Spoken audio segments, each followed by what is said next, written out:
Hello everyone, welcome back to my daily cooking vlogs.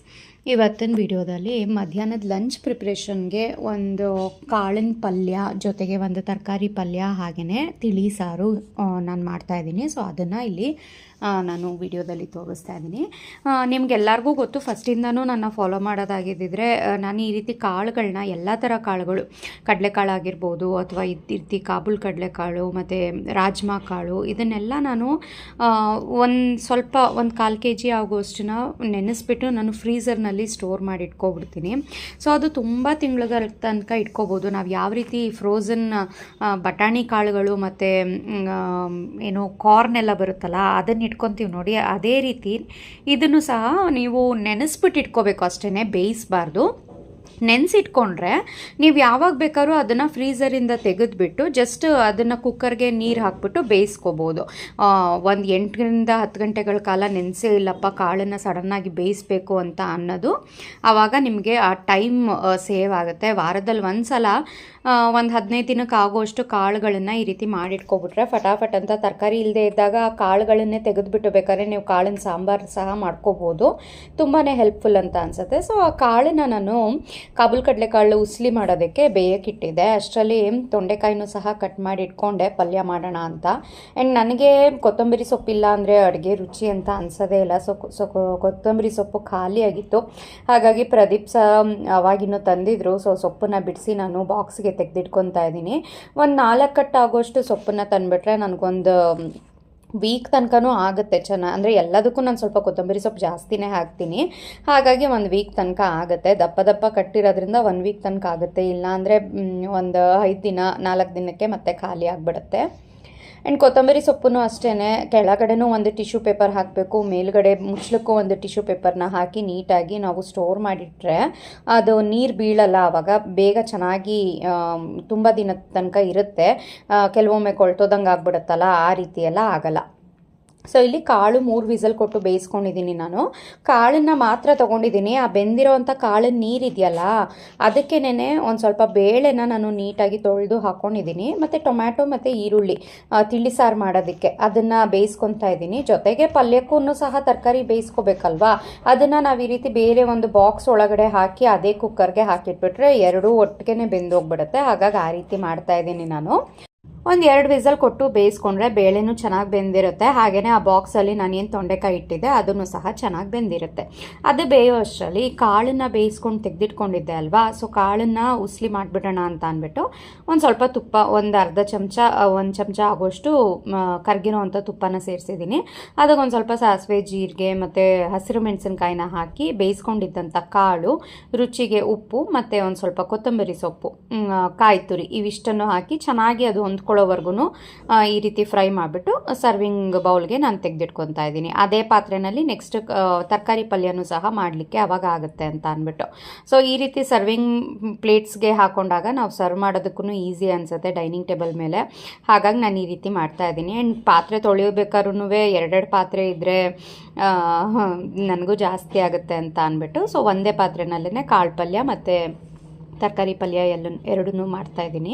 So ಆ ಕಡೆ ಕಾಳು ಪಲ್ಯ ಉಸ್ಲಿ ರೆಡಿ ಆಗೋಷ್ಟರಲ್ಲಿ ಸೊ ನೋಡಿ ಇಲ್ಲಿ ಬೇಳೆನೂ ಬೆಂದ್ಕೊಂಡಿದೆ ಚೆನ್ನಾಗಿ, ಅದನ್ನು ಮ್ಯಾಶ್ ಮಾಡಿ ಇಟ್ಕೊತಾ ಇದ್ದೀನಿ. ಹಾಗೆಯೇ ಈ ಬೌಲಲ್ಲಿ ನಾನು ಏನು ತೊಂಡೆಕಾಯಿ ಇಟ್ಟಿದ್ದೆ ಅದನ್ನು ಸಹ ಚೆನ್ನಾಗಿ ಬೆಂದಿದೆ. ಸೊ ಇಲ್ಲಿ ನೋಡ್ತಾ ಇರ್ಬೋದು, ಎರಡನ್ನೂ ಒಟ್ಟಿಗೆ ಬೇಯಿಸ್ಕೋಬೋದು. ನೀವು ಬೇಕು ಅಂದರೆ ತರಕಾರಿನ ಸಹ ಬೇಳೆ ಒಳಗೇ ಹಾಕ್ಬಿಟ್ಟು ತರಕಾರಿ ಬೇಳೆ ಸಾಂಬಾರು ಮಾಡ್ಕೋಬೋದಾಗಿತ್ತು. ಬಟ್ ಈ ರೀತಿ ಮಾಡಿದಾಗ ಕೆಲವೊಂದು ದಿನ ಮಾಡಬೇಕು ಅಂತ ಅಂತಾರೆ. ಬಟ್ ದಿನ ಇಷ್ಟೆಲ್ಲ ಕಾಳು ಪಲ್ಯ ತರಕಾರಿ ಪಲ್ಯ ಎಲ್ಲ ಮಾಡ್ಕೊಂಡು ಕೂತ್ಕೊಳ್ಳೋಷ್ಟು ನನಗಂತೂ ಟೈಮ್ ಇಲ್ಲ. ಕೆಲವರು ಮಾಡ್ತಾರೆ, ತುಂಬಾ ಒಂದೊಂದು ಪಲ್ಯ ಇರಲೇಬೇಕು, ಒಂದು ಕಾಳಿನ ಪಲ್ಯ ಇರಲೇಬೇಕು ಅಂತ ಹೇಳಿ ಮಾಡ್ತಾರೆ. ನಾನು ವಾರದಲ್ಲಿ 1-2 ಸಲ ಮಾಡ್ತೀನಿ, ಅಪರೂಪ ಅಷ್ಟೇ. ಇನ್ನು ಬೆಳಗ್ಗೆ ಹೊತ್ತೆಲ್ಲ ತಿಂಡಿಗೆ ಕಾಳಿನ ಪಲ್ಯ ಮತ್ತು ತರಕಾರಿ ಪಲ್ಯ ಎಲ್ಲನೂ ತಿಂತಾನೆ ಇರ್ತೀವಿ ಅಲ್ವಾ. ಹಾಗಾಗಿ ನಾನು ಈ ರೀತಿ ವಾರದಲ್ಲಿ 1-2 ಸಲ ಮಾಡ್ತೀನಿ ಅಷ್ಟೇ. ಸೊ ಇಲ್ಲಿ ತಿಳಿ ಬೇಳೆ ಸಾರು ಮಾಡೋದಕ್ಕೆ ನಾನು ಒಂದು ಪಾತ್ರೆಗೆ ಒಂದು ಸ್ವಲ್ಪ ತುಪ್ಪ ಹಾಕಿ ಸಾಸಿವೆ, ಜೀರಿಗೆ, ಜಜ್ಜಿಟ್ಕೊಂಡಿರೋಂಥ ಬೆಳ್ಳುಳ್ಳಿ, ಕರಿಬೇವು, ಒಣಮೆಣಸಿನ್ಕಾಯಿ ಮತ್ತು ಮಸ್ತಿಟ್ಕೊಂಡಿದ್ದಂಥ ಬೇಳೆ, ಟೊಮ್ಯಾಟೊ, ಈರುಳ್ಳಿ ಅದನ್ನು ಹಾಕಿಬಿಟ್ಟು ಸ್ವಲ್ಪ ನೀರನ್ನು ಹಾಕಿದ್ದೀನಿ, ತಿಳಿ ಬೇಳೆ ಸಾರಾಗಿರೋದ್ರಿಂದ. ಆಮೇಲೆ ಸಾಂಬಾರು ಪುಡಿ ಒಂದು 3 ಚಮಚ, ಸಣ್ಣ ಚಮಚ ಆಗಿರೋದ್ರಿಂದ ಒಂದು 3 ಚಮಚ ಹಾಕಿದ್ದೀನಿ. ಒಂದು ಸ್ವಲ್ಪ ಹುಣಸೆ ಹಣ್ಣಿನ ರಸ, ಉಪ್ಪು, ಸ್ವಲ್ಪನೇ ಸ್ವಲ್ಪ ಕಾಯಿ ತುರಿ ಹಾಕಿಬಿಟ್ಟು ಕೊತ್ತಂಬರಿ ಸೊಪ್ಪನ್ನು ಹಾಕಿಬಿಟ್ಟು ನೀಟಾಗಿ ಅದು ಕುದಿಲಿಕ್ಕೆ ಬಿಡಬೇಕು. ಅದು ಕುದಿಯೋ ಅಷ್ಟರಲ್ಲಿ ಈ ಕಡೆ ಸಿಂಪಲ್ ಒಗ್ಗರಣೆ ಪಲ್ಯ ಮಾಡ್ಕೊತಾ ಇದ್ದೀನಿ. ಇದಕ್ಕೂ ಅಷ್ಟೇ ಬೇಸಿಕ್ ಒಗ್ಗರಣೆಗೆ ಏನೇನು ಹಾಕಬೇಕು ಅಷ್ಟನ್ನೇ ಹಾಕೋದು. ಎಲ್ಲವನ್ನೂ ಇವತ್ತು ತುಪ್ಪದಲ್ಲೇ ಮಾಡ್ತಾಯಿದ್ದೀನಿ. ಸ್ವಲ್ಪ ತುಪ್ಪ ಹಾಕ್ತಾಯಿದ್ದೀನಿ.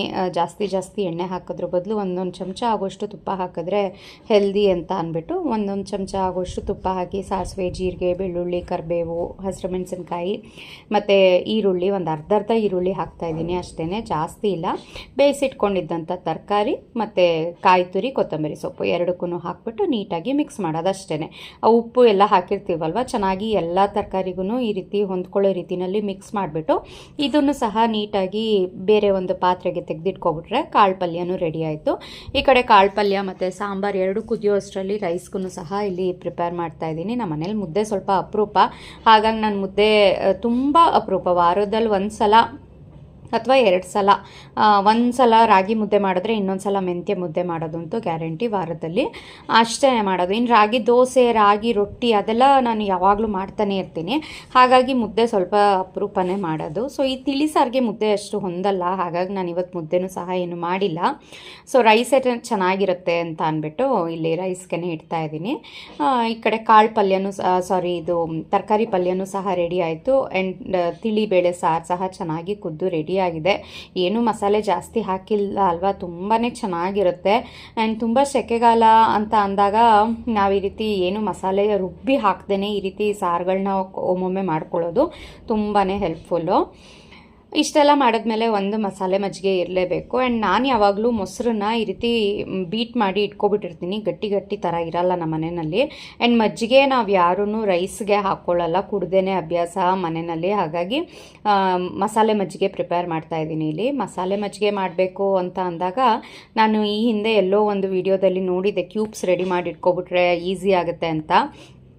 ಮಸಾಲೆ ಮಜ್ಜಿಗೆ ಯಾರಿಗೆ ತಾನೇ ಕುಡಿಯೋದಕ್ಕೆ ಇಷ್ಟ ಆಗಲ್ಲ ಹೇಳಿ, ತುಂಬಾ ಚೆನ್ನಾಗಿರುತ್ತೆ. ಪ್ರತಿದಿನವೂ ಅದಕ್ಕೋಸ್ಕರ ಅಂತ ಶುಂಠಿ, ಬೆಳ್ಳುಳ್ಳಿ, ಕೊತ್ತಂಬರಿ ಸೊಪ್ಪು, ಜೀರಿಗೆ ಎಲ್ಲನೂ ಹಾಕಿ ಸ್ವಲ್ಪನೇ ರುಬ್ಬೋದ್ರ ಬದಲು ಒಂದು ಸಲ ಈ ರೀತಿ ಜಾಸ್ತಿ ಕ್ವಾಂಟಿಟಿನಲ್ಲಿ ರುಬ್ಬಿಟ್ಟು ಅದನ್ನು ಈ ರೀತಿ ಐಸ್ ಕ್ಯೂಬ್ಸ್ ಥರ ನಾವು ಸ್ಟೋರ್ ಮಾಡಿ ಇಟ್ಕೊಬಿಟ್ರೆ, ಈ ರೀತಿ ಜಸ್ಟ್ ಮೊಸರಿಗೆ ನೀರು, ಉಪ್ಪು, ಸ್ವಲ್ಪ ಹಿಂಗೆ ಹಾಕ್ತೀನಿ ನಾನು.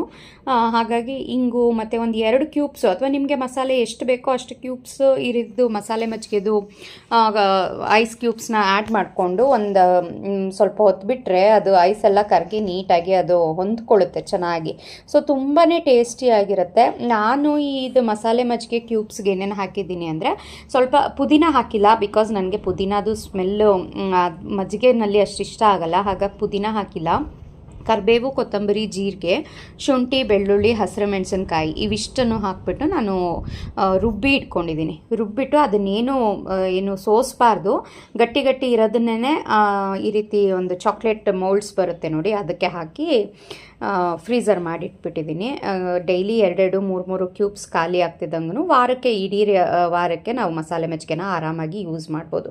ಸೊ ಇಲ್ಲಿ ಊಟ ಸರ್ವ್ ಮಾಡ್ತಾಯಿದ್ದೀನಿ. ಎಲ್ಲರಿಗೂ ಒಂದೊಂದು ಗ್ಲಾಸ್ ಮಸಾಲೆ ಮಜ್ಜಿಗೆ ಜೊತೆಗೆ ಕಾಳು ಪಲ್ಯ, ತರಕಾರಿ ಪಲ್ಯ ಮತ್ತು ಅನ್ನ, ತಿಳಿಬೇಳೆ ಸಾರು ತುಂಬಾ ಚೆನ್ನಾಗಿತ್ತು. ಸೊ ತುಂಬ ಟೈಮ್ ಹಿಡಿಯುತ್ತೆ ಅಫ್ಕೋರ್ಸ್, ಆದರೆ ಮಾಡಬೇಕು ಅಂತ ಅಂದಾಗ ವಾರದಲ್ಲಿ 1 ಸಲ ಮಾಡ್ತೀನಿ. ಇತ್ತೀಚೆಗೆ ನನಗಂತೂ ಟೈಮೇ ಇಲ್ಲ, ಹಾಗಾಗಿ ವಾರದಲ್ಲಿ 1 ಸಲ ಈ ರೀತಿ ಮಾಡಿಕೊಂಡು ಮನೆಯವರೆಲ್ಲನೂ ಕೂತ್ಕೊಂಡು ಊಟ ಮಾಡ್ತೀವಿ. ಹಾಗೆಯೇ ಕೆಲವೊಬ್ಬರಿಗೆ ಇನ್ನೂ ಗೊತ್ತಿಲ್ಲ ಅಂತ ಅಂದರೆ, ನಾನು ಮನೆಯಲ್ಲೇ ಹೋಮ್ ಮೇಡ್ ಪ್ರಾಡಕ್ಟ್ಸ್, ರಾಗಿ ಮಾಲ್ಟ್ ಅದನ್ನೆಲ್ಲ ಪ್ರಾಡಕ್ಟ್ಸ್ ರೆಡಿ ಮಾಡ್ತಾಯಿದ್ದೀನಿ. ನಿಮಗೆ ಯಾವುದಾದ್ರೂ ಪ್ರಾಡಕ್ಟ್ಸ್, ರಾಗಿ ಮಾಲ್ಟ್ ಆಗಿರ್ಬೋದು, ಪ್ರೋಟೀನ್ ಪೌಡರ್ ಆಗಿರ್ಬೋದು, ಸಾಂಬಾರ್ ಪುಡಿ ಅಥವಾ ಧನಿಯಾ ಪುಡಿ, ಈ ರೀತಿ ಪೌಡರ್ಗಳು, ಬೀಟ್ರೂಟ್ ಮಾಲ್ಟ್, ABC ಮಾಲ್ಟ್ ಯಾವುದಾದ್ರೂ ಬೇಕು ಅಂತಂದರೆ ಸ್ಕ್ರೀನ್ ಮೇಲೆ ಕಾಣುವಂಥ ನಂಬರ್ಗೆ ವಾಟ್ಸಪ್ ಮಾಡಿ.